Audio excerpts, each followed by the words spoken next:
My goal was really for us to be incredibly innovative, for us to not see this as a secondary experience to what we had in person, but for us to really try to imagine what this could be and really just build things that are different and unique. And I'm competitive, so I also wanted us to do it better than everybody else. We can attest to than that. everybody else. When the first PhDs were awarded to property owning white men. What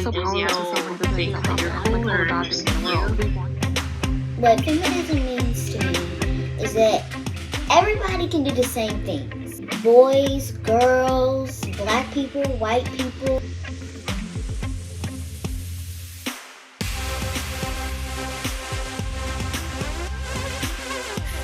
For me, some of the most meaningful things that come out of the center have been like forging really deep relationship with students and building a community. The second we reopen, they're going to be the first ones through the door.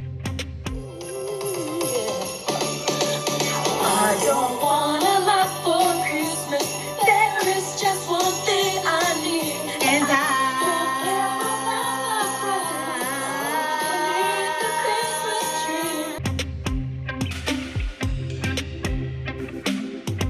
Going through graduate school, I know, is tricky for everyone, but for first-generation students, there's an added layer of complexity.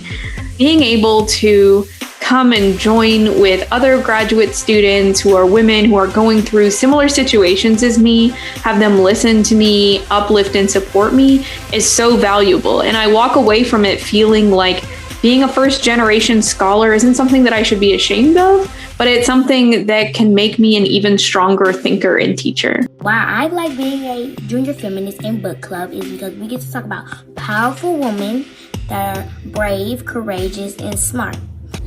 Thank you for giving us opportunities for joining the book club. We love it so much because we got to learn about all these amazing women. It has been such an empowering experience for me, just being able to, be an authentic community, both with, intergenerationally with Black women, professionally with Black women students. It's been awesome. I think that, I've learned so much from the students. So it has truly been a pillar experience of my time at Emory so far. And so I'm so thankful, and I think that it's just been so remarkable on all ends. My favorite thing about Praxis has been hearing the thoughts and opinions of other people, because it's really made me think about the way I engage with content online and digital activism. This is an opportunity that I've never experienced before Emory, to be a part of a program that was specific to feminist leadership. My favorite part of Praxis has honestly just been Chanel and Natalie themselves. They've both been wonderful mentors and leaders and have really built this program from the ground up.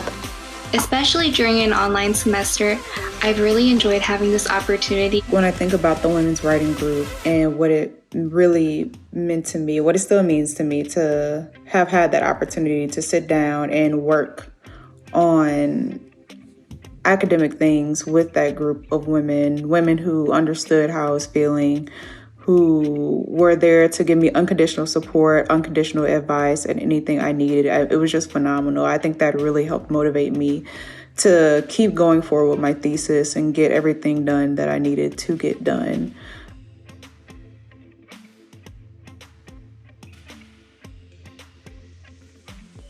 It's been popping for real. Like, it's very cool to be a part of something so innovative, and in this time where we don't know, there's so much that is uncertain, to have stability with this group of women that I really care about, and then also creating the type of things that I know that I've needed during this really difficult time.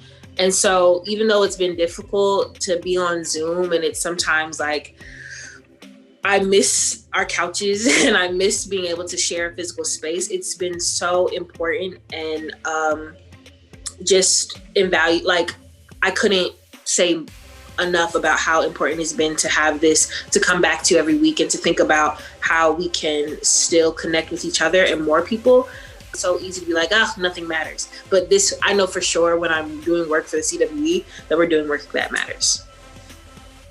For the most part, like I found the Center for Women even now to be like a really important community to me, and like not to be corny, but it is actually something that I have like found to really care about. And like I enjoy having to come back to these like weekly meetings, and it's kind of like very centering. Like I just see all your faces on the screen, hear about your week, we talk about what we do, and like it never really feels super tedious. Like I think that we've just like been able to provide like a community.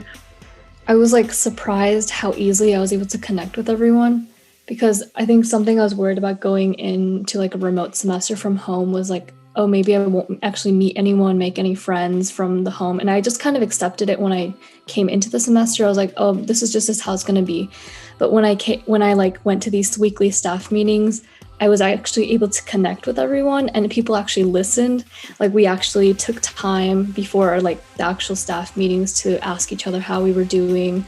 And okay, honestly, at first I was like very intimidated by everyone, and I didn't know if people actually liked me. Like I was actually kind of scared of Stephanie in the beginning. And I didn't think she liked scared of Stephanie in the beginning. Yeah. No, actually.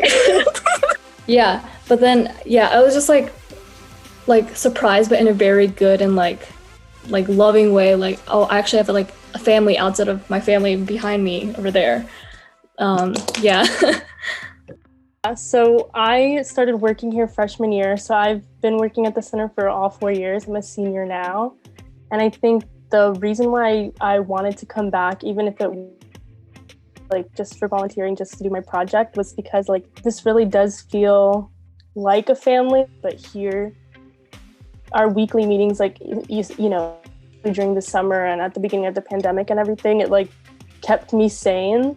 I feel like having to shift the framework of thinking about what community building means in this digital space was like really surprisingly challenging, because I think we're just like, oh, well, I mean, we'll do the same events that we normally do, but we'll just do them on Zoom and it'll be okay. But like I think it was a lot different. Like we had to shift our mentality to being like, oh, I mean, like we're getting a lot less people than we normally do, but that's okay, right? Because, you know, we're all tired. Like Zoom is hard, like all of that, and sort of like shifting away from being disappointed and being more like, oh, okay, so if this is draining, like what can we do that's more fulfilling?